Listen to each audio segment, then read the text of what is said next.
Kalau kamu baru-baru ngonten, berarti kita sama ya. Makanya kita belajar bareng. Ini ada 4 hal yang perlu kita pelajari ternyata ketika kita mau bikin video gitu. Dan nomor 4 ini penting banget untuk diperhatikan.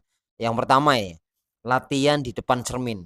Nah, ini latihan di depan cermin. Jadi kamu cari tuh cermin di rumah, di kamar, dimanapun. Kemudian kamu latihan ngomong tuh.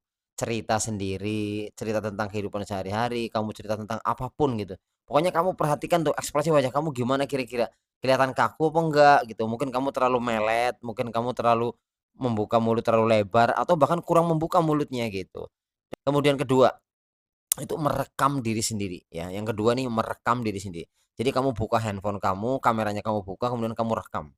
Bisa pakai kamera handphone, bisa pakai kamera yang lain, terserah, yang jelas kamu rekam diri sendiri, kemudian setelah itu kamu cek, kamu lihat hasil rekaman itu, kamu lihat apakah ekspresi kamu, apakah tampilan kamu itu berlebihan atau tidak. Misalnya apakah kamu ekspresi tangannya, mungkin mukanya, cara kamu menggerakkan, mungkin kamu terlalu terlalu apa namanya ya, ekspresif, atau terlalu apa ya, terlalu banyak gerakan yang nggak penting, atau kamu terlalu diem, kaku.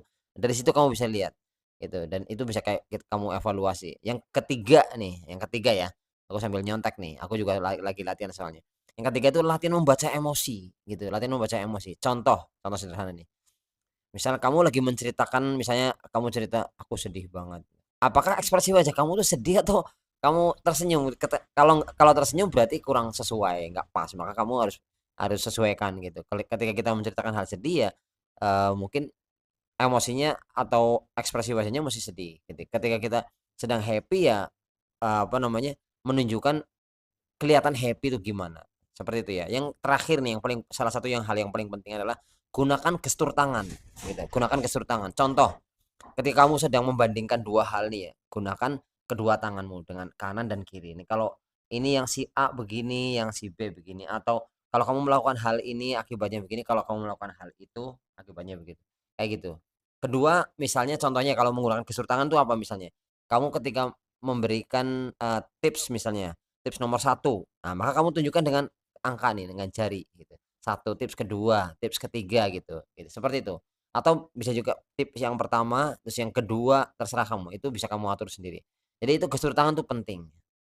Nah, itu adalah ada 4 hal yang perlu kita pelajari, maka yuk kita bareng-bareng belajar supaya video kita tuh, apa sih namanya ya, lebih terlihat menyenangkan gitu, ketika orang nonton itu betah gitu loh. Mungkin mungkin itu yang bisa aku sampaikan malam ini. Kamu juga bisa follow aku supaya kamu nggak ketinggalan video-video aku yang terbaru. Kalau kamu suka dengan video aku silakan klik like. Kalau dirasa bermanfaat silakan share video ini ke teman kamu yang lain. Kita ketemu lagi kawan-kawan. Bye.